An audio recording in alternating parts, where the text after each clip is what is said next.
નમસ્કાર સદીદાસ, જય મા અમર, જય શ્રી કૃષ્ણ।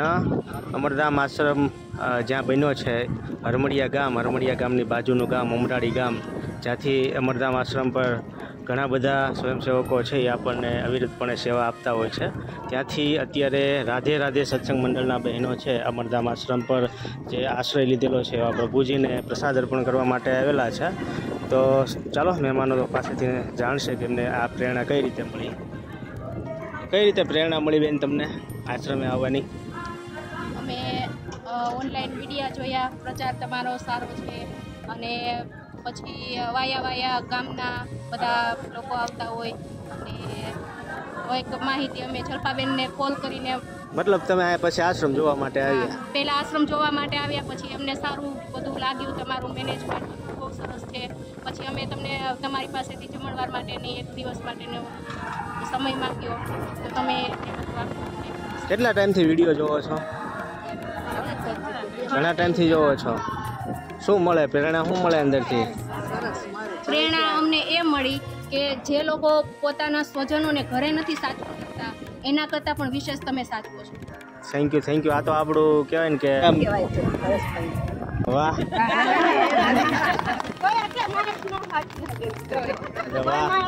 હા સાચું બોલ્યા, અત્યારે લગી નહોતો આપણને। અમે 4-5 પ્રભુજી જોડે વાતચીત કરી, એને બધાએ કીધું કે અહીંયા અમને ખૂબ જ સારી રીતે સાચવે છે। 1-2 પ્રભુજીએ તો એવું કીધું કે અમને ઘરે આમ કરતા, આવી રીતે વ્યવહાર કરતા, પણ અમને ઘરે આ તમે લોકો ઘરે લેવા ગયા અને ઘર કરતાં એને અહીંયા સારું લાગે છે। કાંઈ નહીં, તમારા લોકોના આશીર્વાદથી આગળ વધી રહ્યા છીએ અને તમારા લોકો જો અહીંયા આવે છે ત્યારે જ અમે આગળ વધી શકીએ છીએ ને, નકર અમે આ જગ્યા અહીંયાના લોકો, આ બધો વિસ્તાર છે અમારા માટે નવો છે। હું 200 કિલોમીટર દૂરથી અહીંયા આવ્યો છું, બેન 100 કિલોમીટરથી દૂરથી અહીંયા છે। સૌથી પહેલાં તો અહીંયાના લોકો સાથે આપણે હળી મળીને રહેવું હોય તો એ આપણે કહેવાય ને કે આમ અઘરું પડે, એમ અજાણ્યું પડે એમ। તેમ છતાં તમે લોકો અમને કહેવાય ને કે અમારા પરિવારની યાદ આવવા નથી દેતા, બધા પરિવારની જેમ આવો છો અને સાથ સહકાર આપો છો, તો તમારો બધાનો ખૂબ ખૂબ આભાર। અને બીજું કોઈને કંઈ કહેવું છે? સાથી પરિવાર, આ બધો આપણો સાથી પરિવાર છે, આ બધાને સાચીએ આપણે, બરોબર? જેટલું થાય એટલો થોડો સમય કાઢીએ અને આવી, બરોબર? અમરધામ આશ્રમથી ક્યારેક હાકલ કરશો તો આવશો ને પાછા?